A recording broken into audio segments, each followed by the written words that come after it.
Coventry City continue to be top of the league. Loving the puns coming through as well. Welcome back to Sky Blues Walk. Hope you are well after this very boring and long international break. We've got another 20 minutes of Coventry chat, followed up with Sky Blues Extra to review the win against Blackburn. We're talking this week about BTA brilliance. We're looking at the next set of fixtures. How many points out of 15 will the Cov pick up? We're talking about chairman, and we're looking at the A to Z of Coventry City. We're up to the letter C this week. This fella was nominated by AI to see, and we'll see whether or not the panel can come up with anything better than Sammy Clingan, which almost names skipped out of my head then for a second. Hope you're all doing well. We've got Ben, Scott, Tom and Jay back with us as well. Right then, Tom, that was a battling first half, but the right result in the end.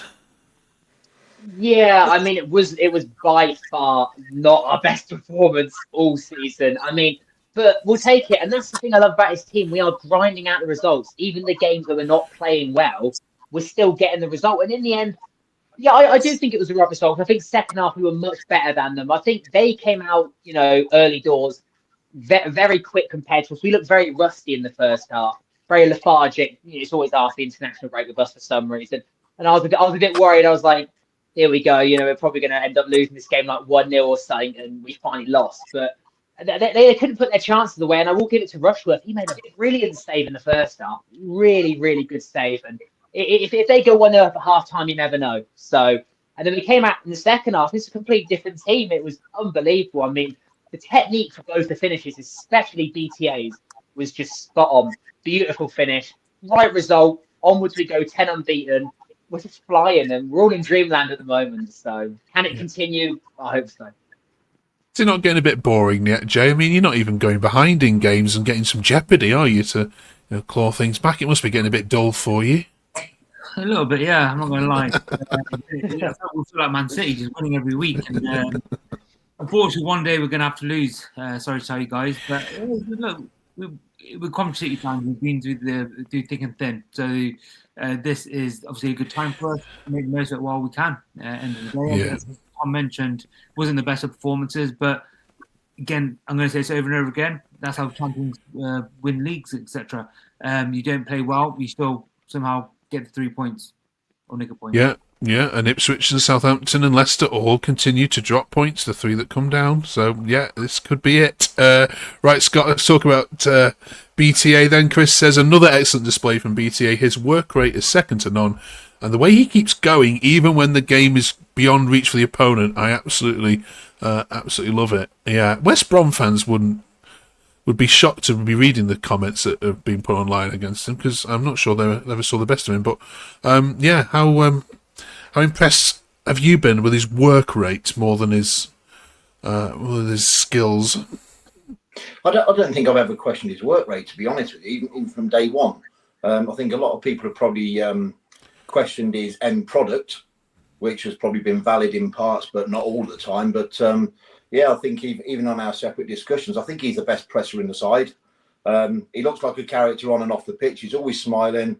And I think we even said the same against Sheffield Wednesday the other week. We're 5-0 up and we're still going. We're still chasing the ball down in their half. So that seems to be not just BTA, which he's great at, but quite a number of players in the side. And, seeing players going when you think the game is won, even at 2-0, it's just brilliant. It's just that, like people have said, grinding out results and resilience and just keep going for more. It's that standards that I'm guessing the Frank and Chris Jones and Joe Edwards have set to keep those standards high, and you play till the end of the game. So, I think not too long ago, people were saying they were driving back up to the Hawthorns. I wasn't on that side of the fence at that stage. I thought he still had something. And like we've mentioned before, I think he put an awful lot of effort in himself in the summer, came back the fittest, and it's proven it. 10 games later, he's just brilliant. Mm. Cheers for Scott. And Ben, a lot's been made of obviously the goals you've been scoring. We haven't really been talking too much about the other end of the pitch, but it's the clean sheets now that are coming through. I mean, Mark says something even more satisfying seeing us grind that out than blasting sides away. Keep these clean sheets coming, and we are going up. Yeah, and where do you put your finger on the reason that you're having all these clean sheets? We spoke about Grimes previously in breaking up play, but it's more than just one player, isn't it? Why are you so good at shutting out teams? I think for me, it's people were saying in the summer, and a lot of clubs, not just us, are saying, "Oh, you think the more players you get in, the better," and we've not got, so we need more players. Oh, that's a fancy signing, but continuity seems to be a big thing in this league, and keeping the same set of players that have all just gelled, and Rushworth's slotted in there, and now he's found his feet and he's starting to come really good with the defence, and everyone just knows the jobs, and they formed a good habit and a good routine of winning games, and that's what you have to do if you want to do well in it and sort of challenge at the top end of the table, get good routines, and they've got it. So yeah, I think it's continuity and sort of playing every week, and we know our back four now. The fact that Wolfenden's come in and he can't even get a kick, it speaks volumes, doesn't it? Yeah, absolutely. Tom Elliott said on here, he was harangued for this, so just get your view on it, that it's a great starting 11, but your bench is weak in comparison to other squads. Do you agree with that? Yeah, I think if you compare our bench to like the likes of Ipswich, you could argue it's so much weaker. But the thing I do love about our bench at the moment is they're coming on and they're doing the job. You know, they're playing for the lads, and that's something I really appreciate from all of them at the moment.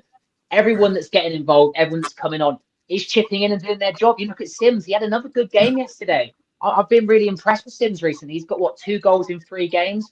You know, we were all saying get Sims out of the club, and I know he's not the best player, but he really is turning up. And he did an interview in the week, I think, for the pre-game match, the presser, and he said he's got his confidence back, it feels, and you can really tell on the pitch as well. So you look at Alan as well. You know, he comes on, he does the job as well, and I think everyone, even Andrews yesterday, right at the end of the game, he dribbles past like 2 of them. I'm like, this is just beautiful stuff to watch. Everyone that's coming off the bench is chipping in. But yeah, I do agree. You could argue our depth is worrying at times if we do get injuries, which obviously got Rudy out at the moment. 12's now back, which is good. Eccles is still out, so there is worries there. And as I said, like the likes of Ipswich, they've got stacked bench, but everyone's doing their job, and long may it continue, as I keep saying. So I'm fairly happy with the bench at the moment. Jay, there was a newspaper article which over the international break caught some fans' eye. I just want to get your opinion on it. So Anthony said that Ben Sheaf, when he was here, had his own parking space at Brighton as club captain. As soon as Grimes came in, he sacked that off the day he became captain, saying that parking depends on how early players arrive regardless. He was saying love stories like that. And it's a small thing, isn't it, a parking space, but the mentality there is the shift which some fans are saying, well, yeah, there's an absolute togetherness about this. There's no entitlement of one player being better than the rest. There's a real team ethic around this Coventry side. Do you see that as well? Yeah, massively. I think we all see it on social media and stuff. I saw that article this morning from Anthony as well. Yeah, it's a massive thing. Like, why should the captain be any better than any other player? You come in, you work hard. He has to work just as hard as everyone else to get his place in the team. If he's slacking, then he's not going to get his minutes. Obviously, he's a captain for a reason, but the camaraderie is amazing at the club. You see it all the time. Obviously, appreciate we only see it on social media mainly, but after matches, you see Rodoni coming down from the stands and high-fiving everyone, and everyone sort of hugging and having a laugh after the game and all that sort of stuff. So obviously, it's fantastic when you're winning. It's a lot easier to be happy when you're winning. But even last season, there was just it's such a tight-knit squad, and one of the benefits of having a smaller squad is that everyone knows each other, and we've had pretty much the same squad for nearly 2 years now. So everyone knows everyone like the back of the hand kind of thing. So you can really tell that the players all really get on. There's a good sort of bond between the team, and that hopefully should push us through to the final stretch in next year. Brilliant. Right, let's look at the next set of fixtures then, shall we? Partick and Blackburn behind. Ben, we've got another international break coming up, annoyingly, in 5 games' time.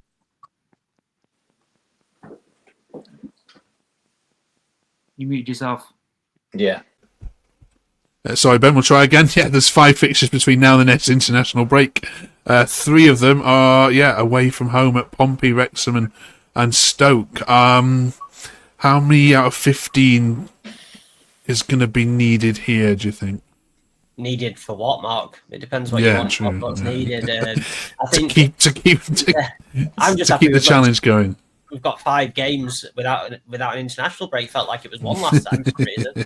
But yeah, I don't like to call points and say this is how many. But I think if we can get through this block of games here and come out still strong, I don't expect to stay unbeaten or to win every game. Don't get me wrong, but I think it's like Tuesday nights like an acid test, because the mentality of last season going into that game and getting hammered, the players have still remember it's basically the same team, same squad if you remember. But I feel like a lot of questions will be answered in this block for sure, without a doubt. There's some very sort of there's no easy games, is there? And there's not one there for sure. I mean, you've got to look at Watford at home and sort of say that's probably the best one out of that. But Sheffield United are going to come on strong now. I'm pretty sure of that.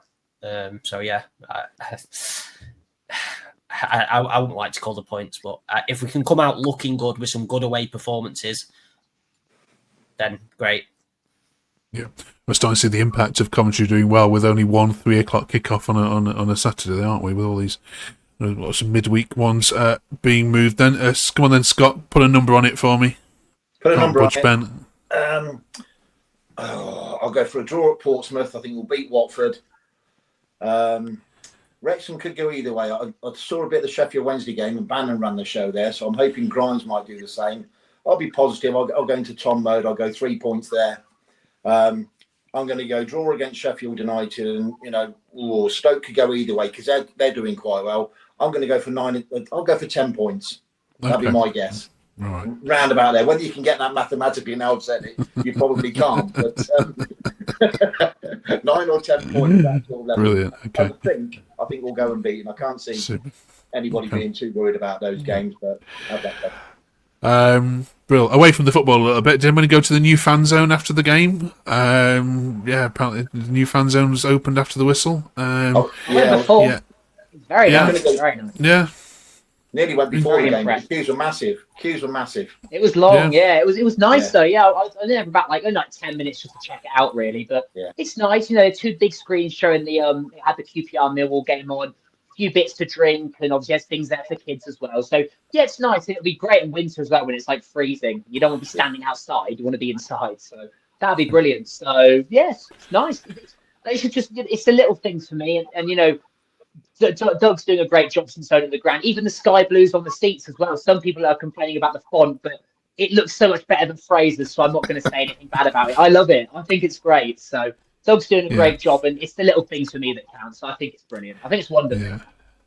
Some people complaining about the fonts. Can you imagine? It's identity, so I'm happy. It's our identity. So. God, these people must have been. Yeah, when you didn't have a ground 10 years ago, crikey! Wow, it's amazing. Right, let's. On the side, so that's why it looked like that, in my opinion. Okay, let's carry on with our Coventry City A to Z then. Yes, what is C4? So, if you've not seen this before, we are looking for the player, person, manager, anything connected with Coventry City that should belong in the A to Z. Yeah, we asked AI, and it came up with Sammy Clingan. I'm sure you might be able to do a little bit better. Jay, can you kick this off? When you mentioned this last week, the first thing that popped into my head was the Checker Trader Cup. I felt that moment when we won that cup, that was the sort of the beginning of the road for success for Mark Robbins. That's when I sort of started getting that feeling myself. So, obviously, first time I've been to Wembley with Coventry City as well, which is obviously a fantastic experience. It was packed. Went with my dad, uncle, cousins. So it was a great experience for us as a family. But that moment, looking back at it, that was the moment that I personally thought things changed for us, and we sort of got that sort of that mentality and sort of the ball started spinning a lot quicker than was expected, really. So for me, the Checker Trader Cup was a big thing. Good. Tom? I'm going to say CBS Arena. I mean, it's our home now. I mean, after everything we've been through, to finally call it home and to play there on a weekly basis under the ownership of Doug is brilliant. We've had many great memories there, like beating Leicester when we beat Fulham 4-1. The only thing I wish, and the only gripe from yesterday, is the place could be a little louder this season. That's not me taking digs at the fans, but I'd like it to be a little louder there. But except for that, yes, CBS. I mean, it's our home now, so it's brilliant. That's mine. Yeah. Ben? I was going to say the CBS as well. I think it just feels like home now, and all the young people that have obviously when I was young, it was Highfield Road, and that felt like home. So it took a long time for this to feel like that. It has, and everyone still sings of the country roads, Highfield Road, but I feel like we're making memories in this now, and it's ours. But yeah, my other one was the top goal scorer, Clary Burton. But obviously, I was long in the sack before that. But yeah. What about me then? Yeah. Me, being the oldest fella here, first of all, I thought of Willie Carr with that great donkey free kick or donkey kick for the free kick many, many years ago. But then I got to the stage of saying, there's not a statue for a reason. George Curtis for me. You know, that statue's there for a particular reason. We've won the FA Cup, put us on the map. Him and Snoz, George Curtis for me. Brilliant shout. Right. How on earth do we settle this? I feel like we've got to put the stadium in. I just feel it's. Yeah, it would be daft. It's our home now, so yeah, daft not to. Right, let us know in the comments all the players that we've missed as well. Let us know.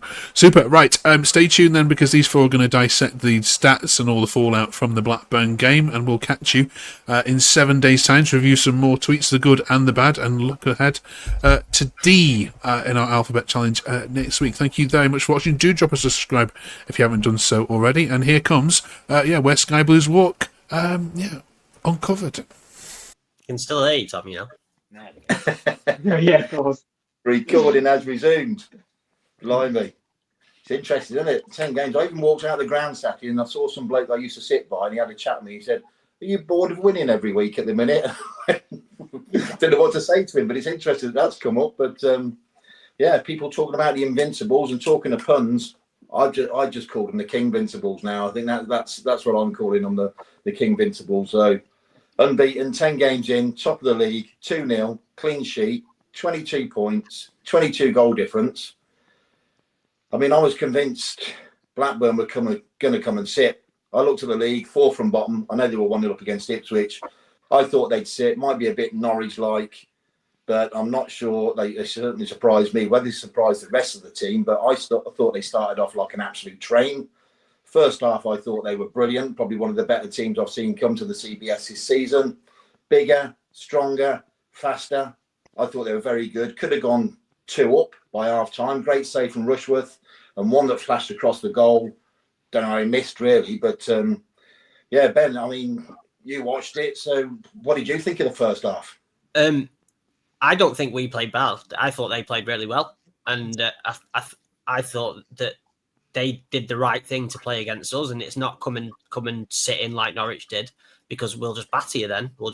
We can score all types of goal, as these found out in the second half.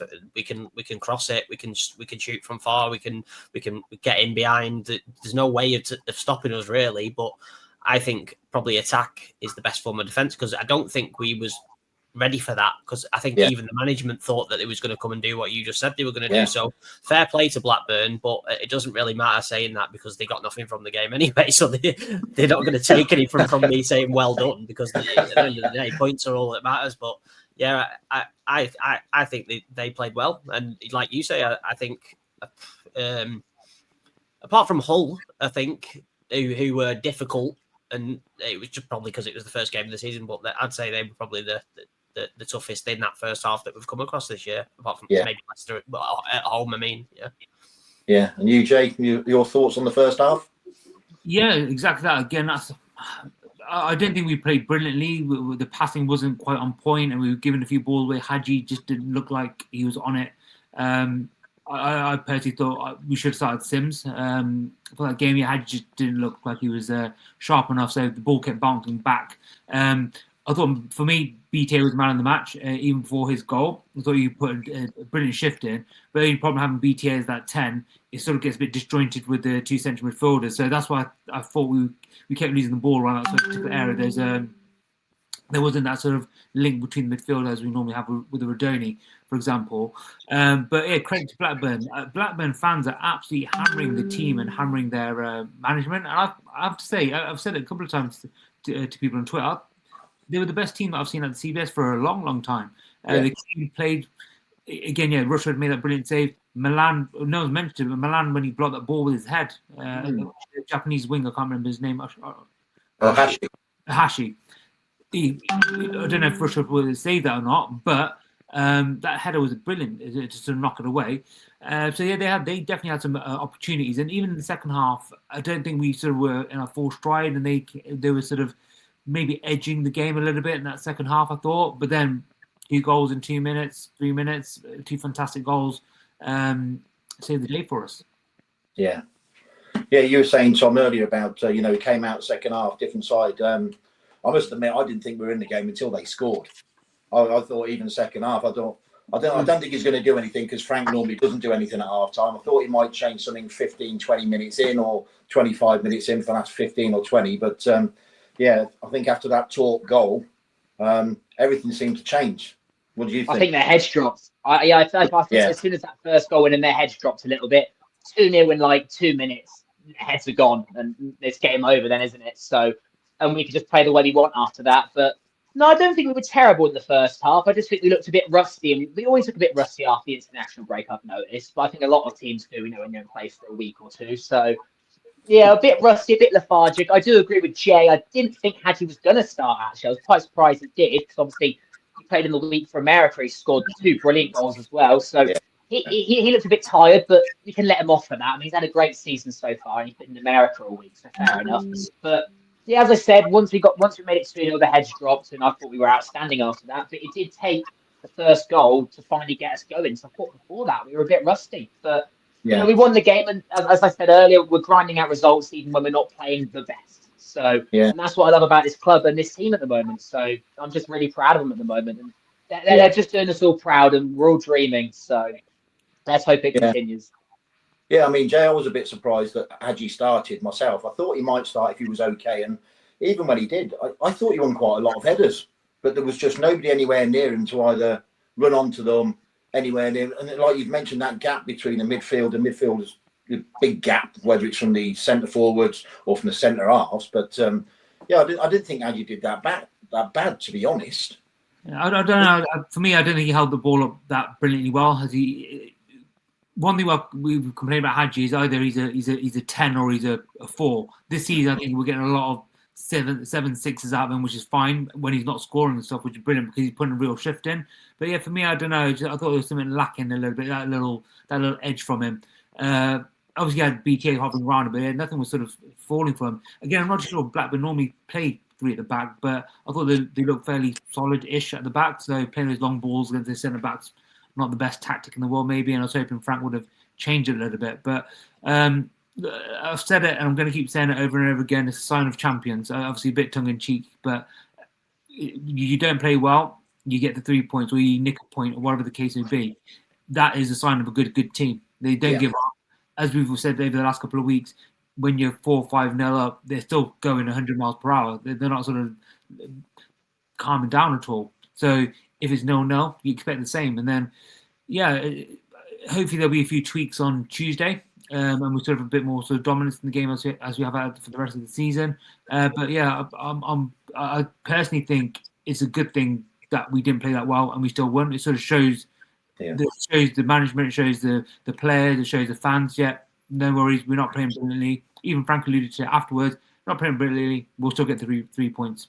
Yeah. And keeping going, like we just mentioned with Mark there, keeping going till the end. And Ben, talking about BTA keeping going, he asked me that question, but BTA's just been brilliant. I think this season, and most people seem to be on his side at the moment. So, I don't think we can complain about BTA. And even when he plays on the left or the right or the 9 role, he's playing the 10 role. He seems very, very versatile. He's enjoyed his football. That's why he's loving pulling that shirt on and getting over the line every week. Frank's going to have a dilemma on his hands, I think, when Rodoni comes back, because, I mean, he's got to play, hasn't he? Rodoni's got to play. And I suppose it's good that we've got sort of, now we know he can play in that 10 as well. It gives us different options, because I know we weren't amazing yesterday, but we grinded it out. But you've got to find different ways to win games in this league, and to have different personnel for different positions. It affects, because I thought that was built for Rodoni yesterday, that game, perfectly. Getting on the ball, drifting out wide, causing different problems. Whereas, Asante, he didn't yesterday, but he snatches at stuff and he'll shoot wherever he can, won't he? Whereas Rodoni will take that extra pass and feed it out wide, and then that I think Hadji, you could see yesterday, was missing that sort of creative 10 to sort of make chances for him. I mean, you can see how easy it was, and you watch his goals for America in the week; they just cut straight through the middle and he puts it in. He won't get in that yesterday, but like I say, you can't play well every week in this league. You just can't, and like Jay says as well, to get the 3 points, it was very satisfying for me because it shows a different side to our game, and it shows that it's just not a flash in the pan, you know. Yeah. I think I've been half expecting you to say we'd have lost that game last season. Yeah, we would have. We would have. We would have. I thought someone was going to say that it tonight, and Tom, you think we'd have lost it last season, wouldn't we? Yeah, that's actually spot on. Bang on. Yeah, we would have lost that game last season. Yeah, it shows how good we are this season, though, doesn't it? So yeah, it just seems to be that resilience and that push and that drive. And you know, I've got the man written down again. The Rolls Royce that everybody talks about is that drive mainly coming from Grimesy. I thought again yesterday, I thought they nullified him first half.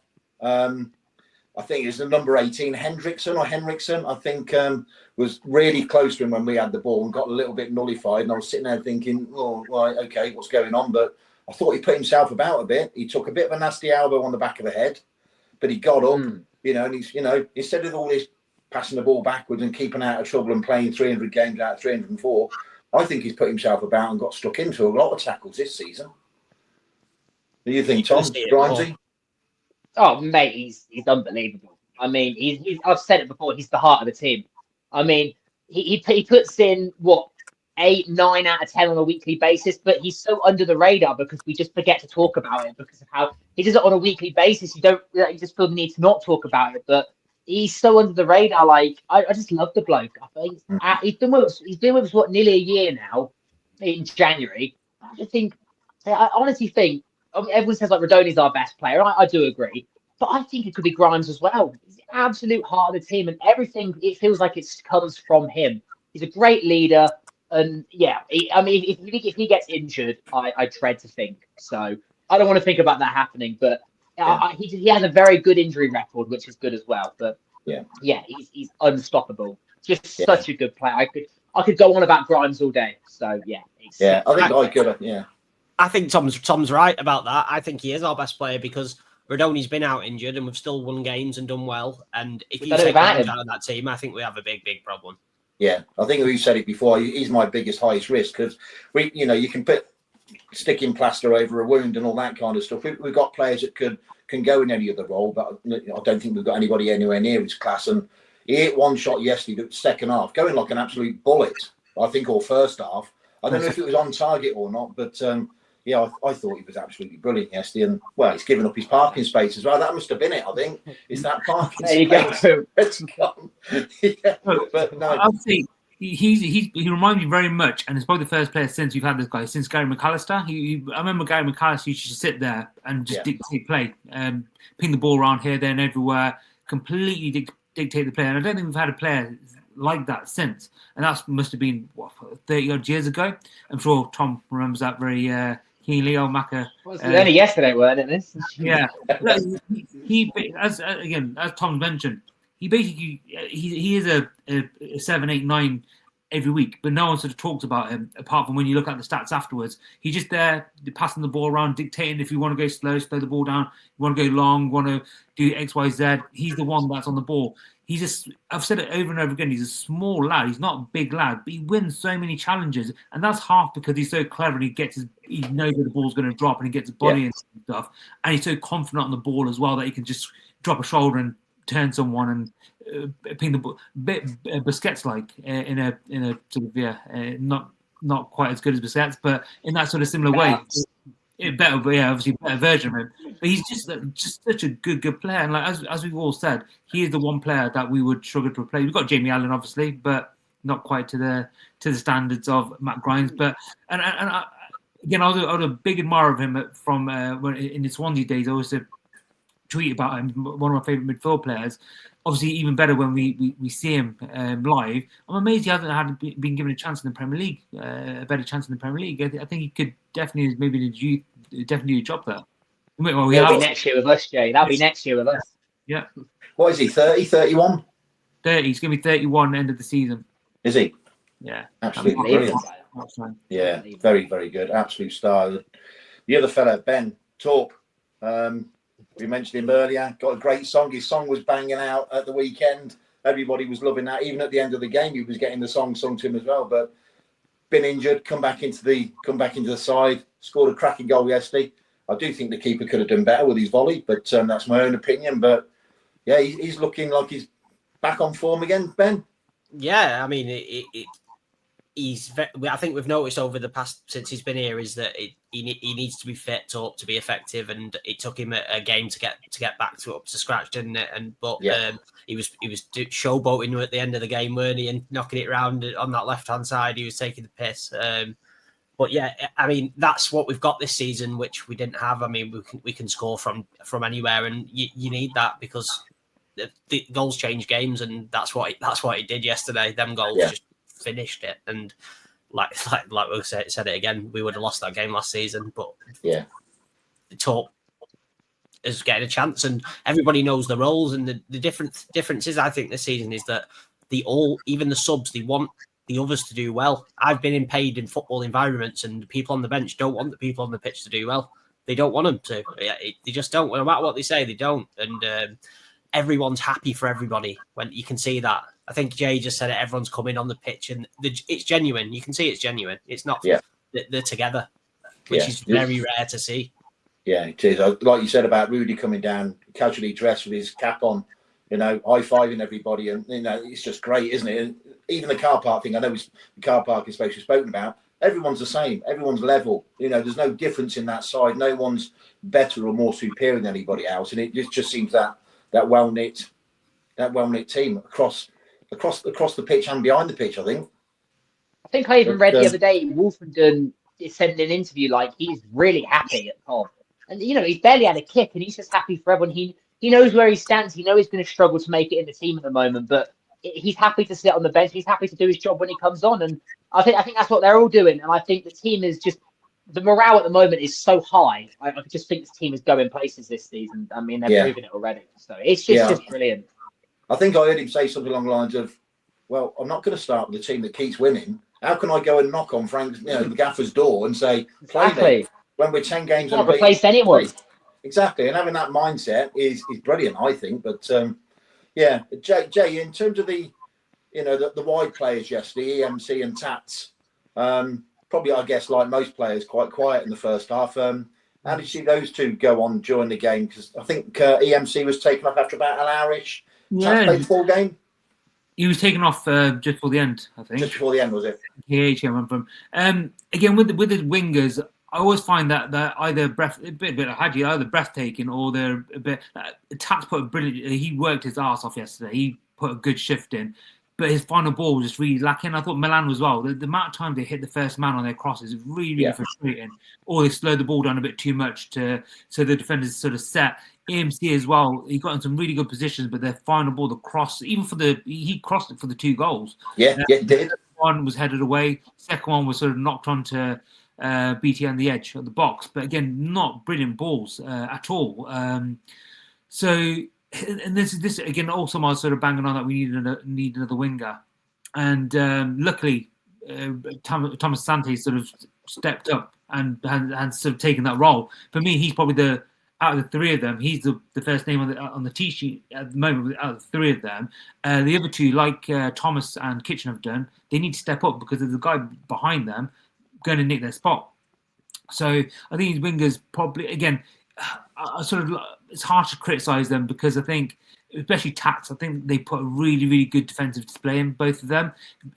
Mason Clark does sort of lack a little bit every now and then. He sort of is, you can tell his defending's not his first train of thought. But I just thought the final ball wasn't brilliant yesterday. But again, look, I think the team as a collective wasn't brilliant yesterday. So hopefully it's one of those games. And then on Tuesday, they'll come in, bang a hat-trick or something each. I think it was hard for them yesterday because they played wing-backs. So you get stuck in no man's land a little bit. So you don't know whether to press it or come back. So they were sort of lost a little bit. So they sort of settled in rather than going forward. They decided, right, we'll just sit. rather and every time EMC went down the wing, he tried to do his best, but then he had to chase back. Also, so that's why the fullbacks didn't overlap as well because of those second wingers. I thought the Blackburn wingers did very well, yes, especially the Japanese guy on the left, as I said earlier. So EMC and with Milan and Jade Silva didn't really attack as much, so they didn't have that support, I guess, as well. But yeah, look, for me, I just think their numbers need to improve a little bit. We need a few more goals from them, a few more assists from them. That final ball, but look, you can't complain too much. We've scored 1 or 2 goals this season, so it's not the end of the world. But I think sometimes they just need to be a bit more cuter with those crosses and stuff. Yeah, he had a proper battle with that right back. I think he was quite a tall black lad. I can't remember his name. Number 2. He was massive, wasn't he? He's a huge fella. Yeah, very, very, very big lad. Bit like, is it Gay that came on at the end? He was massive as well. Yeah, Jay Silva was against him near the end, and I was like, there is such a height difference. But you know what? Fair play to Jay, because he was pushing him off the ball, and I was like, fair enough. Jay's really stepping up. So brilliant. So EMC had a right battle with him. He had a right battle with him. EMC did, but I can't think it was the first or second goal. With his strength, he got right to the byline and crossed the ball, and it came out, and obviously one of them volleyed it. I think it was Torp's first goal, but they were very similar goals. Yeah, very similar. I like BTA's. They did sacrifice themselves for the team yesterday. They did. Yeah. They did. The techniques were brilliant. So. Yeah, brilliant. I agree with Jay. I do agree. Like you would have thought at the start of the season that you would be getting better numbers out of EMC after that run he had around Christmas last year. But with Lampard and the way he comes in, it's a big job. The winger job's a big job. He asks a lot of him because even coming back, you can't be leaving the fullback 2v1. So they have got a tough job. Job. Yeah. I think, I agree there. It does look very, very difficult. And like you say, Jay, I don't think it's his first train of thought to get back and help De Silva out. And we've probably mentioned that in the past where we probably could have done with a bit more support from in front of De Silva. But I'll see what you mentioned about Tats and MVE as well. Numerous times down the right, they had the opportunity to cross and, hitting the first defender, sometimes knee height, sometimes straight on the head. But like you said, winning ugly. I quite enjoyed it, to be honest, winning ugly for once. I thought we might nip it with a scabby goal at the end or 1-0, something like that, but it was better. But I think in terms of the defence as well, I think Rushworth, I think we were talking about him earlier and keeping clean sheets, Ben, and a lot of people talking about his distribution, but he made some cracking saves yesterday. What did you think of him overall? He was my man of the match yesterday because of that save in the first half. I mean, if they go 1-0 up, I don't think it's going to be difficult, isn't it? Yeah. So there were players that would probably play better than him, but in terms of important moments, he was there. I mean, he kicked the ball out of play a few times, didn't he? I thought that save in the first half was massive, and he, in the second half at 1-0, he came out and he punched a corner. Yeah. Got it clear. So I think there were some vital moments in there, and I thought the centre backs did well as well yesterday. Yeah, I mean, personally, I had Kitchen down as man of the match myself. I went through the team and we were on the chat last night, and I was thinking he's the only player that I can remember that had 2 decent halves. Everybody was a bit ish in the first half, but he did quite well.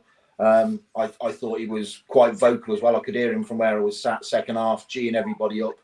I think Grandy leads by example in terms of what he does with his feet. Kitchen's more vocal.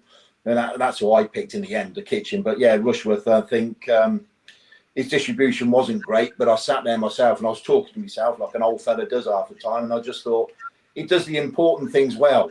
The first thing, if his distribution's great and he can't catch, I know what I'd prefer. He's keeping the ball out the net, making brilliant saves. His distribution, that can be increased a bit better. But I thought his defensive unit, they were pretty good. I thought the 2 centre halves were better than the fullbacks. Tom, I don't know what you thought from what you saw or from where you were sitting. No, I do agree with that. I do agree with Kitchen. I thought he was outstanding yesterday. I think Kitchen's really, really stepped up this season. I've been really, really impressed with Kitch. But I can't complain about either of them at the moment, Kitchen or Thomas, because I think it was Marvin in the second half, I think Bobby Thomas made a brilliant block at one point in the box. I think one of their players had a shot and he blocked it really well. And I was like, brilliant from Thomas. And they're both really stepping up. And Kitch especially, he's like, the assistant captain now. So He's doing a great job. He's very vocal as well. And yeah, back onto Rushworth as well. I do agree with Ben. He could be up for man of the match. That save in the first half was unbelievable. Superb, wasn't it? And the thing, you look back on it as well. They've kept 5 clean sheets in a row, and it's brilliant. I mean, I think we're the team with the most clean sheets in the league at the moment, if I'm not mistaken, which is brilliant as well. We've got so many. We're number 1 in so many stats this season. Top goal scorer, clean sheets, goal difference, top of the league. I mean, everything for us just looks so good at the moment. So Yeah, really impressed with Kitchen Thomas. Yeah, I heard a stat earlier, and I even wrote it down that, and I can't quite remember this chap because my memory's not the great, but Reece Charles set a record, I think, of 572 minutes without conceding a goal. And I think if we can go more than 50 minutes on Tuesday without conceding a goal, we'll set a new record away at Portsmouth. Another one. Isn't it? Another record. Lampard loves breaking records, doesn't he? Yeah, It's we've got coming out of clean nowhere. sheets by 2, so we're on 6, and the closest is on 4, which is Middlesbrough. I think the only stat we're not on top of is goals conceded. Stoke are on 6, and we're on 6. 7. Yeah, that's right. Yeah. Again, goal scorer, goal and assists, all the stats. We've literally got 1 or 2 players at the top. Apart from that one stat was second. Mark Robbins, Stoke. All Yeah, right. playing well though.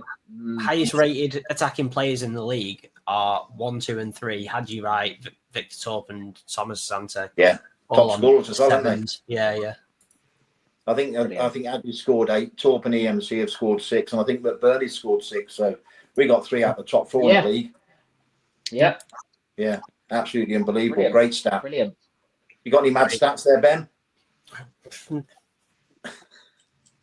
Not that jump out to me, Batman Scott. Ben. Really, No. to be honest, there's a really mad one that says we're top of the league with 30 odd goals. That might be one worth looking at. I've looked at it so many times now. Can't stop I did looking. see something. I mean, something the on acid Twitter. test's coming now, isn't it? If we can get through this week with another couple of wins, then Yeah, I mean, personally, I'd take a draw tomorrow night. You might as well talk about Portsmouth, but I would take a draw. I mean, I looked at their results, and even at home, they've beaten Preston 1-0 at home, who aren't playing badly this season. Beat Middlesbrough the other week 1-0 at home and stopped their run. Early doors, they lost at home to Norwich 2-1 and lost to Sheffield Wednesday 2-0. But I think from some of the chats we had last night, Jay, I think they played pretty well against Leicester, didn't they, Pompey? Yeah, I caught the second half. Apparently, Leicester were very dominant in the first half. In the second half, they really put a shift in. They worked hard. Factory, the Ogilvie left back, he's 29-year-old left back. Factory didn't get a sniff out of him. They put a proper good shift in. The game was quite open, surprisingly, as well. So hopefully they were they ran their socks off. So hopefully they finished the game about 10 o'clock at night, absolutely shattered. Had a 3-hour journey back home. Probably got home at whatever time in the morning. So hopefully they didn't have a good night's sleep tonight as well, and then battered for Tuesday. But I don't think it's going to be an easy game at all. No. Again, people keep saying that they'll take a draw. I think Lampard's going to go there to win, and that is the mentality that he's got for every single game. A bit like the Leicester game, if it sort of materialises the game's playing out, and it looks like okay, we're going to nab a draw here, he'll probably sort of shut shop at that point. But again, look, as long as we're not undefeated, personally, I can see us going undefeated until the next international break. I've got a feeling we'll win tomorrow. I think we'll get a 2-1 win. But Portsmouth are not going to be a pushover, especially at the Fratton Park as well. That is a bit of a mini fortress for them. They work hard. They're a hard-working team, and they've got a little bit of class in certain positions and stuff as well. So we need to be on top of our game. Yeah. Do you think he'll... No repeat of last season, please, with Calamity No. Collins. It was 4-1, weren't it? I was there. Oh, my God. That was awful last season. We had a great chance to go 2 up as well, didn't we? Yeah, we did. It was Beset, did. weren't it? Yeah. I don't know. He didn't score it. He scored the I first know. one. It was Calamity Collins as well. It was that Lang, weren't it? He scored a hat trick. All 4 he got, didn't he?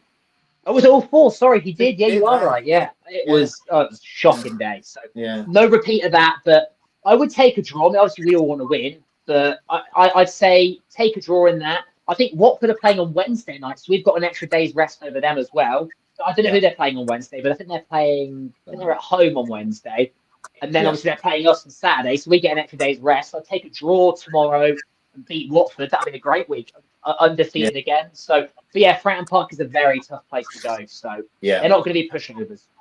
no, I wonder what Ben. I wonder what Frank's going to do Tuesday night in terms of players with Adji just coming back, and obviously the mention of Sims and whoever. I'm assuming they're all okay after yesterday. No injuries in terms of Tuesday. Would you change anything, formation or players?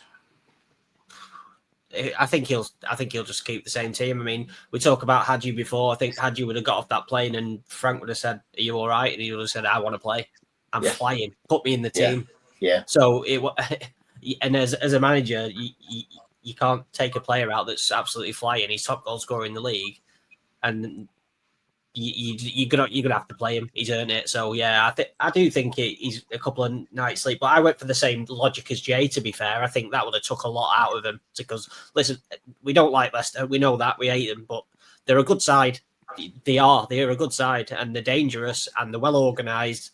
And to get a draw out of them is a very, very good result for Pompey. So I'm hoping that we just play our game. The thing about us now, we're just consistent. We do the basics right. And we know how to win ugly if needed. And I think that'll be the case tomorrow night. I think we'll have too much for him. I do, yeah. And I think we'll be another 2-0 win. Well, I guess when we finish talking about Pompey, I'm going to ask what your bet is because, I told you Pompey would lose, didn't I? I went for Hull to beat Birmingham and I've gone 3-1 Cov. Yeah. Close, but no cigar. But we'll keep Ladbrokes. We got Hot Coral and we got Ben 365 for our. They haven't been beat at home in 38 games as well. I just knew they were going to be beat by Hull. They're totally wrong for them. Really? Who are dark horses? Who are real dark horses this season for me as well? Really good there this season. I think they're 3 points out of playoffs. I think. Are they? I mean, they drew to us. They beat Birmingham. They beat someone else really impressive as well, I'm pretty sure. So they did. Flying at the moment. Yeah, Ollie McBurney's a great player. Beat Sheffield United, didn't they? As well. Sheffield United, that was it, yeah. They'll come good, Sheffield United. They're organised and they can stick to a game plan, and they're a bit like us in the fact that they're all on the same page and they all stick, they're all together. They're very together. They love a little scrap of play. Yeah, probably. But even looking at those fixtures before the international break, I think I'll try and remember them now. We got Portsmouth, we got Stoke, we got Watford, we got Sheffield United, and we got who am I missing? Wrexham away. Yeah, I mean it's the first time I've sat and looked at 5 fixtures and thinking I don't think we could lose to anybody of those the way we're playing at the moment. I don't know about you, Jay, if you've looked at them thinking, win, lose or draw, but I don't think there's anybody that Frank would be sitting there and the players would be sitting there thinking would be too worried about. Again, obviously Mark asked you the question earlier. I just have a look at the fixtures there. My logic is always trying to aim for 2 points a game, and always winning home games and draw your away games. That's fundamentally would be a brilliant season. That basically means you're either going to finish on 9 points or 10 points. I think in that logic. But I think we'll get 11, as you mentioned earlier. I think we'll get 11 from 15. 3 wins and 2 draws. Yeah, I've got a funny feeling we're going to beat Portsmouth. I don't know why. Not because of revenge of last year. I just think, as Ben mentioned, I think we're just going to be too good for them. Again, that game would have taken a lot out of them. Our game, we weren't fantastic, but we weren't sort of in the trenches as well. That game, that Leicester game, would have taken. They put a proper shift in. That Ogilvy must be absolutely shattered. A few players going down on cramp. I don't know if it's a tactical cramp or they actually got cramp. But a few players going down on cramp and stuff, getting home late, all that sort of stuff. So I've got a feeling there. We've got Watford at home and Sheffield United at home. I think we'll do both those over. It's the Wrexham game. I think we should be able to beat Wrexham, and the Stoke ones. I'm a bit Stoke and Sheffield. I think are the two that worry me the most out of that little group of teams. But I think Stoke seem to be very. Again, their goalkeeper got man of the match. I haven't seen the highlights yet. It wasn't on FootMob, but their goalkeeper got man of the match in their game yesterday. Right. Okay. Win, and it looks like they're very defensively sound. So they're winning. They're nicking games, winning 1-0, 2-1s, and all that sort of stuff. So I don't think we'll lose there. And Sheffield United, God knows what's going to happen from now until we play them. Obviously, Gus Hamer seems like he's going to be out injured, which is obviously not good for him, but a bit of a blessing for us because obviously last time he played against us, scored a bit of a cracking free kick against us as well. So I think we'll get. I'm quite positive that this next 5 games that we've got, I don't think I can't see us losing at all. Yeah. Maybe Yeah. good. Yeah. Yeah. And we might even have Rudy coming back, Tom, as well within those 5 games. I think. Very true. Did Frank say a couple of weeks or something like that? I guess it depends how we're playing, obviously. But what do you do about Rudy when he's fit? Yeah, I think he said he wants him back. I think he said before the next international break, but we'll have to find. I'm pretty sure that's what Lampard said. But I mean, spot on. I mean, I don't know at the moment. You have to play. Rudy has to start, but you start Rudy. You can't really drop Thomas-Asante because he's so good at the moment. But I don't know. You'd have to drop either EMC or Sakamoto, maybe. It's really tough because they're both playing well as well. So, but I guess it's a good. He'll get him back in straight away. But it's a good dilemma to have. Yeah. Stay, Scott. Sorry. What were you saying then? Sorry about Rudy.